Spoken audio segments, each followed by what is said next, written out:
अवैध लाइसेंसी बंदूकों को लेकर घूम रहा था।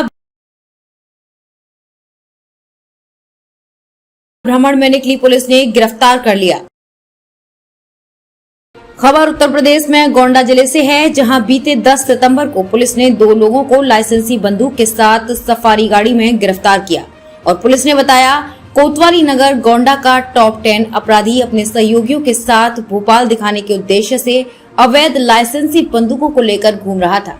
भ्रमण में निकली पुलिस ने गिरफ्तार कर लिया और सुसंगत धाराओं में जेल भेजने की बात कही। वहीं पकड़े गए अभियुक्त प्रिंस शुक्ला के भाई और माता ने जिला प्रशासन के ऊपर सवालिया निशान खड़ा कर दिया है। प्रिंस शुक्ला के भाई रोमी शुक्ला का साफ तौर पर कहना है कि जिला प्रशासन हम लोगों को परेशान कर रहा है। लाइसेंस हमारी माताजी के नाम था और हमारा भाई मार्केट में माताजी को लेकर गया था। माताजी मार्केट में ही थी, उसी वक्त पुलिस पहुंचकर गिरफ्तार कर लिया है। आइए सुनाते हैं अभियुक्त प्रिंस शुक्ला के परिजनों की कहानी उन्हीं की जुबानी।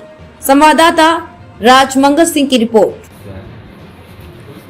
है कि दोनों मेरे पति की हत्या की है। हमने बच्चों का परेशान करते हैं, बच्चों का फसावत है। सब लोग ये जान लो कि पुलिस लोग सब परेशान करते हैं। आधी रात पर छिलारा सब बच्चे मेरे बहुत परेशान करते हैं। गोंडा से छोड़ के गंगापुर आए गए, न्यू नाई बैठे दिन चाहते हैं। कौन लोग परेशान कर रहे हैं? सब दरोगा पुलिस दर दुश्मन सबके, मेरा दुश्मन। क्या कारण है फिर?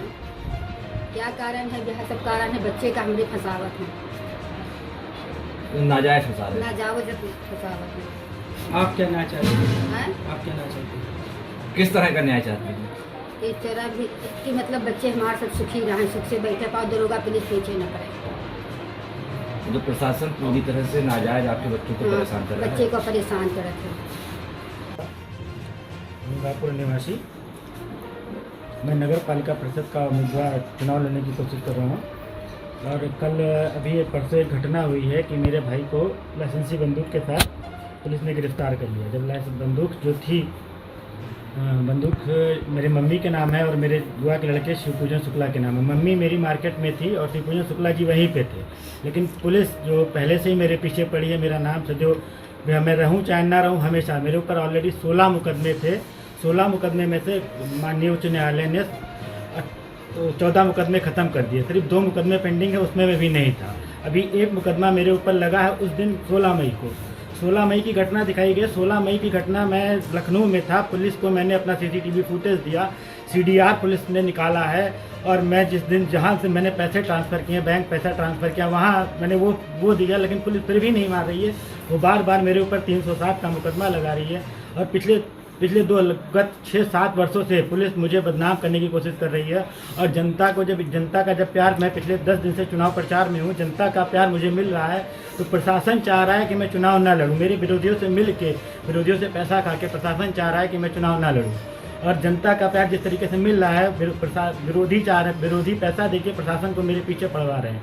मेरी माताजी, जिस दिन परसों मेरा भाई जब पकड़ा गया तो मेरी माताजी मार्केट में थी और मेरे बुआ के लड़के जो धवल तिवारी दूसरा लड़का दिखाया गया है, वो उनके चाचा के लड़का है, उनके चाचा के लड़के हैं, चाचा हैं उनके पूजन तिवारी, वो वहाँ थे। लेकिन पुलिस तब भी नहीं मानी और लाइसेंसी बंदूक को लेकर अवैध रूप से, कौन से कानून, कॉन्स्टिट्यूशन क्या है, 3/25 किस हिसाब से बन रहा है पुलिस बताए। अगर अवैध, मान लीजिए पुलिस के हिसाब से ही अवैध था तो 3 आर्म्स एक्ट बनता था। वो 3/25 किस आधार पे लगा के उन्होंने जेल भेज दिया।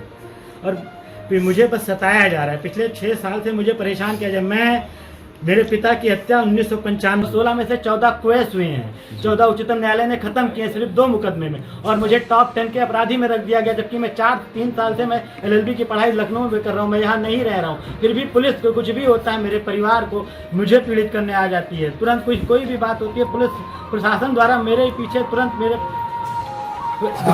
प्रशासन मेरे पीछे पड़ा रहता है। 2016 से मात्र 2 मुकदमे में टॉप 10 का अपराधी हो गया मैं। पिछले 3 साल से मैं गोंडा नहीं रह रहा हूँ। किस हिसाब से आप 3 टॉप 10 का टॉप 1 नंबर का अपराधी, सरकारी अपराधी मुझे बना दिया। मेरे चाचा को, मुझे और मेरे भाई को, तीनों को टॉप 10 का अपराधी आपने बना दिया 2 मुकदमे में। बताइए, वो भी 2 मुकदमे में प्रूफ कर दूंगा कि मैं दोनों मुकदमे में मैं नहीं था। कौन लोग?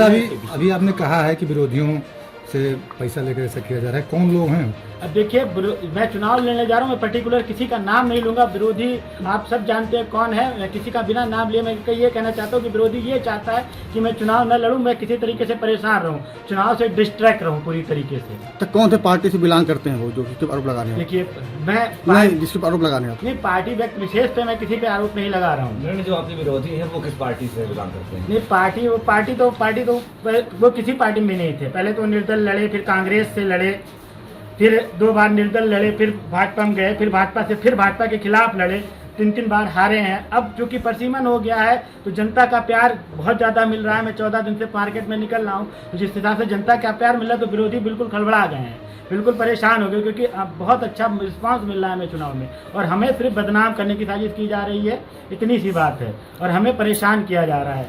मेरी माता जी वहाँ थी और उनके होने पर भी ये दिखा दिया गया कि लाइसेंसधारी नहीं थे। अगला कदम आपका क्या होगा?